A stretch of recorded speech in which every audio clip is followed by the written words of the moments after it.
Selamat pagi.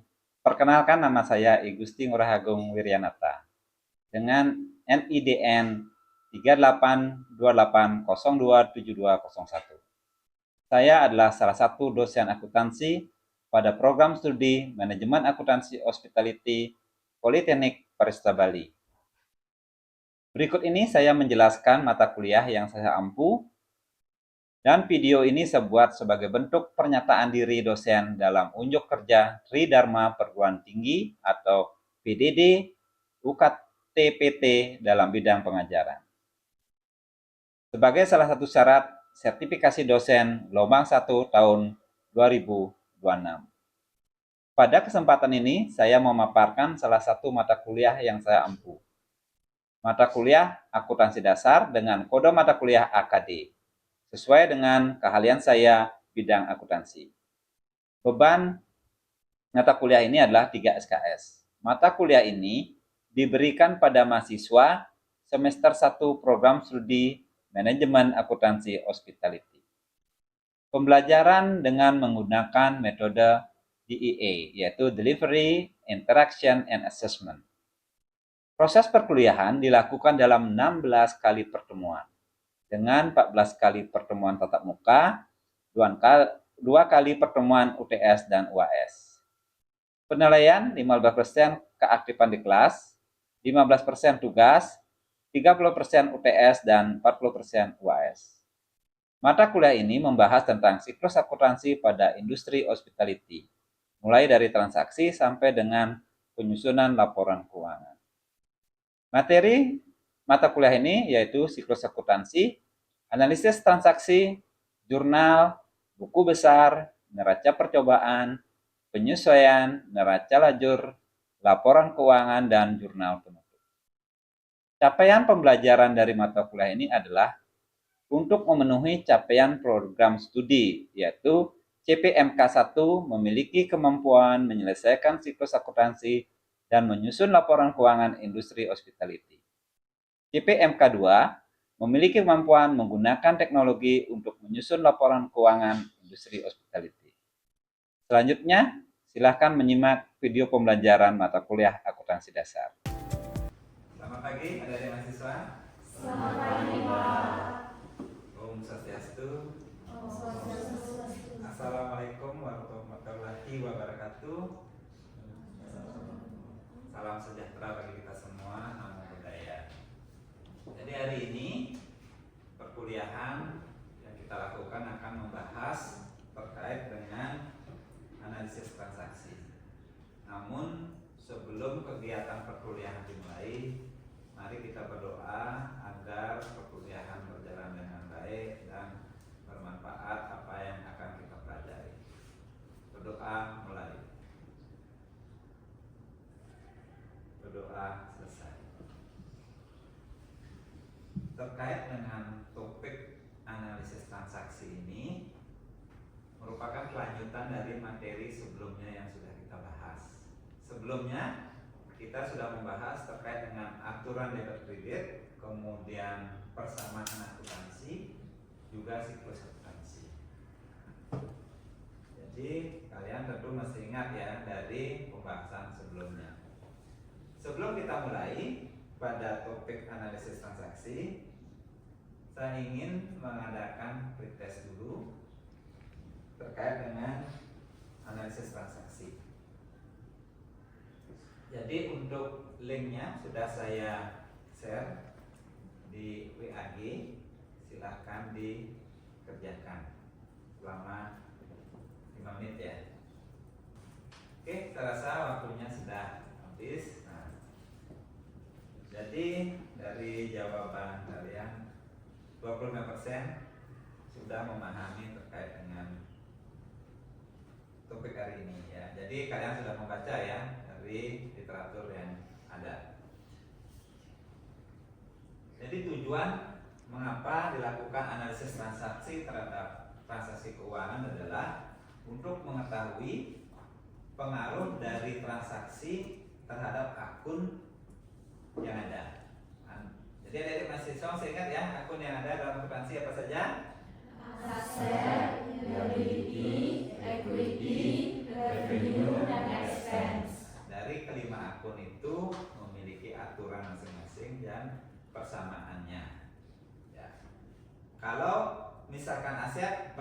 mana? Debit. Nah, di debit. Itu sama dengan expand, dia bertambah di debit. Nah, kalau liability bertambah di Kredit. nah, jadi equity sama dengan liability kemudian revenue. Nah, dari transaksi yang ada di hotel itu ada 11 transaksi keuangan yang umum terjadi. Jadi yang pertama itu adalah memulai usaha baru. Jadi bagaimana seorang pemilik dia memulai usaha baru, menyerahkan dananya di perusahaan hotel. Kemudian jenis transaksi yang kedua yang sering terjadi adalah menerima kredit atau pinjaman. Nah, dalam usaha tentunya hotel tidak cukup dananya dari modal sendiri. Dia harus meminjam dana dari pihak lain, bank misalkan. Yang ketiga adalah membeli barang secara tunai. Jadi pembelian barang baik itu untuk aset, untuk pembelian operasional dilakukan secara tunai, dibayar langsung. Selanjutnya adalah membeli barang secara kredit. Nah, ini pembelian yang dilakukan oleh hotel tapi tidak langsung dibayar. Dibayarnya kemudian. Kemudian transaksi yang kelima itu adalah menjual barang secara tunai. Menjual barang di sini makanan, minuman, kemudian menjual jasa kamar itu dilakukan secara tunai. Langsung dijual, langsung menerima uang. Selanjutnya yang keenam adalah menjual barang secara kredit. Penjualan dilakukan tapi tidak langsung dibayar oleh konsumen. Yang ketujuh adalah membayar kepada kreditur. Kedelapan adalah membayar biaya operasional, itu lakukan pembayaran. Kemudian yang kesembilan adalah menerima pembayaran piutang. Sedangkan ke-10 mencatat penyelesaian dan ke-11 adalah memindahkan laba atau rugi. Untuk transaksi yang nomor 10 dan ke-11 ini dilakukan pada akhir periode akuntansi.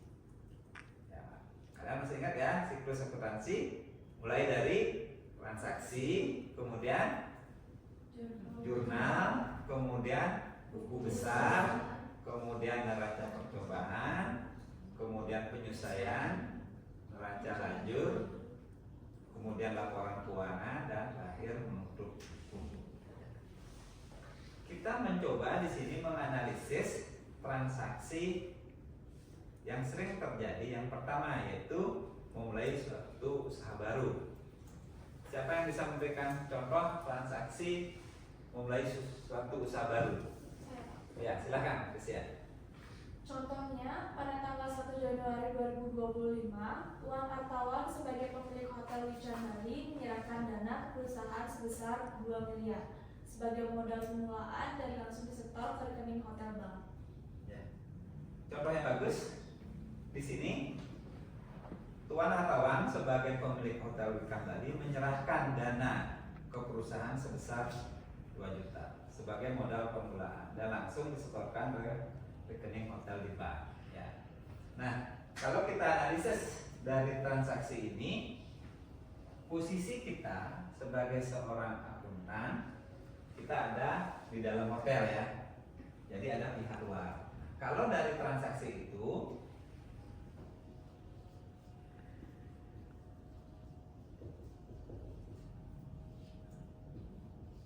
jadi pemilik menyerahkan uang sebanyak 2 miliar ke hotel.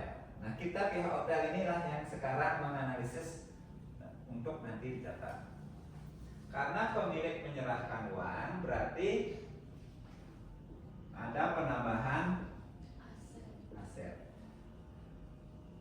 Asetnya bertambah di debit. Kemudian karena pemilik menyerahkan berarti di sini ada penambahan modal atau equity. Modal bertambah di kredit. Jadi analisis transaksi ini adalah aset bertambah di debit, Karena dia langsung disetor ke bank, berarti aset berupa bank bertambah di debit, kemudian modal bertambah di kredit. Itu analisisnya. Sudah jelas? Sudah. Nah, kalau sudah, kita lanjutkan transaksi yang kedua, yaitu menerima pinjaman atau kredit. Silakan, siapa yang mau memberikan contoh transaksi? Ya, silakan, Tari. Contohnya itu tanggal 2 Januari 2025, hotel menerima pinjaman jangka panjang dari Bank Mandiri sebesar 500 juta dan langsung disetor ke rekening hotel bank. Oke, contoh yang bagus juga. Di sini pihak hotel menerima pinjaman jangka panjang dari Bank Mandiri sebesar 500 juta dan disetorkan ke rekening hotel di bank. Nah, di sini selain pemilik, di sini ada bank. Bank menyerahkan uang ke hotel dan disetorkan ke rekening hotel yang dari bank. Dari transaksi ini kita analisis, karena ada uang masuk, berarti di sini ada penambahan aset bertambah di debit. Kemudian karena mendapatkan pinjaman jangka panjang, berarti di sini adalah utang. Nah, utang jangka panjang ini juga bertambah. Utang jangka panjang bertambah di kredit. Jadi analisisnya di sini aset berupa bank bertambah di debit dan utang jangka panjang bertambah di kredit. Seperti itu analisis transaksinya. Ada yang bertanya? Sudah jelas? Sudah. Kita lanjutkan transaksi yang ketiga, yaitu membeli barang secara tunai. Siapa memberikan? Saya. Ya, silakan, Rupi. Jadi contoh pembelian barang secara tunai itu misalnya pada tanggal 4 Januari 2025 membeli bangunan hotel yang terdiri dari tanah seharga 1 miliar dengan cek. Ya. Contoh yang bagus yaitu membeli bangunan hotel berupa tanah seharga 1 miliar dengan cek. Nah, di sini hotel dia membeli bangunan dengan cek. Perhatikan, kalau membeli dengan cek berarti uang perusahaan yang ada di bank dia berkurang. Dari analisis ini, karena hotel membeli bangunan berupa tanah, berarti aset di sini bertambah. Aset bertambah di kemudian pengaruh yang lain berupa aset juga berkurang di Kredit. Dari analisis ini pengaruhnya hanya di aset saja. Jadi aset bank berkurang dan aset berupa bangunan dan tanah bertambah. Selanjutnya transaksi yang keempat yang sering terjadi yaitu membeli barang secara kredit. Siapa memberikan contoh? Ya, silakan, Mira. Jadi contohnya yaitu pada tanggal 6 Januari 2025 pembelian food inventory sebesar 5 juta dan beverage inventory sebesar 3 juta pada UD Nusantara secara kredit. Contoh yang bagus ini membeli barang secara kredit. Ya, tanggal 6 Januari 2025 hotel membeli food inventory sebanyak 5 juta dan beverage inventory sebanyak 3 juta pada UD Nusantara secara kredit. Ini adalah suppliernya hotel UD Nusantara. Jadi hotel membeli barang tidak langsung bayar. Dari analisis ini kita lakukan yaitu pertama ada barang masuk tetapi kita tidak membayar. Maka analisisnya adalah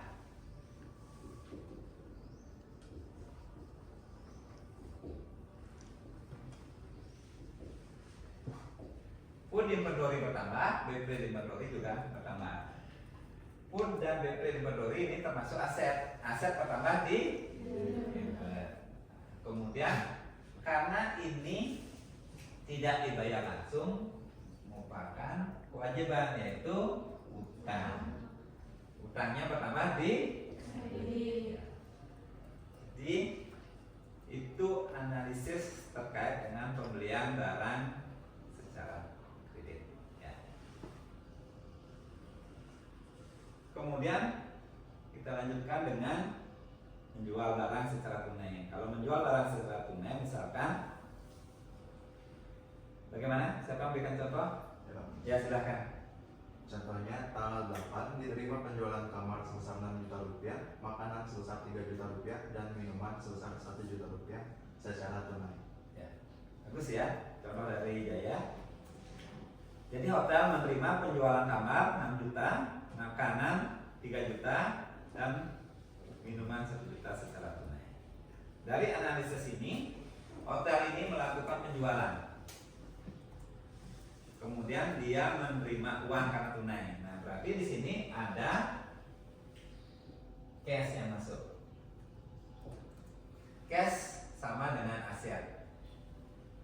Aset pertambahan di mana? Kemudian di sini terjadi penjualan, yaitu ada makanan, ada minuman, dan kamar atau toko. Ini termasuk revenue atau pendapatan. Pendapatan atau revenue bertambah, dia posisinya di Kredit. Itu contoh 5 transaksi yang sering terjadi di hotel. Silahkan kalau ada yang ditanyakan atau sudah jelas. Sudah. Nah, jadi pertemuan hari ini kita sudah membahas 9 transaksi. Kita sudah membahas terkait dengan analisis transaksi dari transaksi yang sering terjadi di hotel. Silahkan sekarang kita latihan. Jadi untuk contoh transaksi sudah saya kirimkan di Google Classroom. Silahkan kalian kerjakan, kemudian kirim kembali di Google Classroom. Namun sebelumnya saya simpulkan bahwa topik dari analisis transaksi ini itu ingin mengetahui pengaruh dari setiap transaksi dari akun yang ada di hotel. Ya, akunnya adalah aset atau aktiva, liability atau kewajiban, equity atau modal, revenue atau pendapatan, dan beban atau expense. Kemana pengaruhnya dari setiap transaksi. Ya, kalau sudah tidak ada pertanyaan lagi, silahkan kalian kerjakan soal yang saya berikan. Ya, terima kasih sudah mengerjakan soal yang saya berikan. Nanti akan kita bahas bersama. Dan saya akhiri pertemuan ini dengan Om Santi.